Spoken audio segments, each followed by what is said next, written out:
Sunday quick grocery muna tayo today.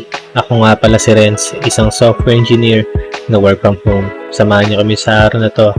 Let's go! 5:24 AM dito. Ang sarap ng tulog natin. Si baby ngumingiti-ngiti dito.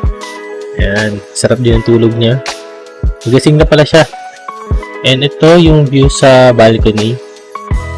Wala masyadong ulap. Biging maganda yung araw natin ngayon. Na, 5:29. Nag-wink si baby. Katabi niya ako dito. Buti na lang in good mood siya. Ito, pinakausap siya ni mami niya. Habang katabi ko si baby. Buti hindi siya umiyak yan. Natching na siya. 5:49 AM. Ito na yung view natin dito sa balcony.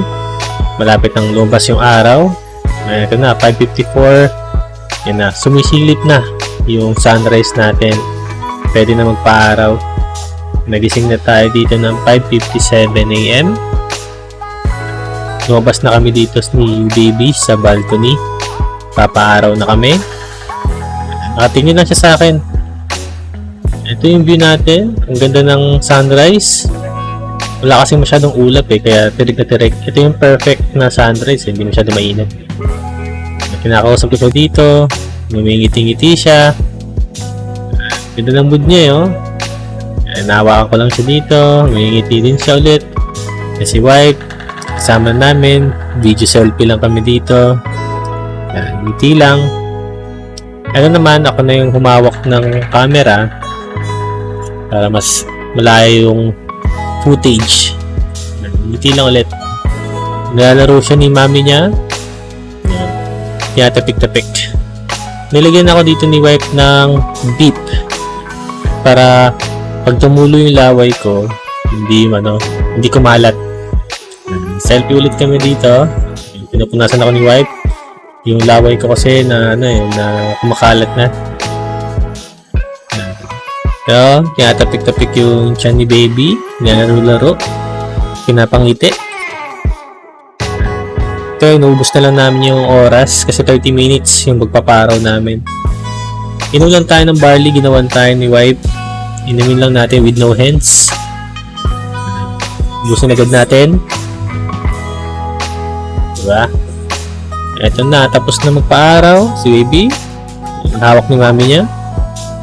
Nagpapantok na to And dito, kakatapos niya lang maligo bago na yung damit niya. Kumingiti siya. Effective yung pagrarab dun sa cheeks niya. Natutunan namin ito dun sa photoshoot. Ganyan yung gagawin kapag gusto niyong pangitiin yung mga babies niyo. Kinakausap niya lang dito si baby. Dito, punta na tayo sa grocery. Quick grocery lang muna tayo. Bumili lang tayo nitong mga chicken. Ito naman eggplant. Tapos itong tinapay, yogurt, Yakult, another yogurt, strawberry, isa pang Yakult. Ito lumpia. Ito naman ground pork, menudo cut, french fries, bangus. Itong chicken cubes, carrots. Itong bulalo na cup noodles, saka itong beef. Maghanap pa tayo, baka may mabili pa tayo. And wala na pala. And ito lahat yung bubuhatin natin. Nasa condo na tayo. So, yun lang. Thank you for watching.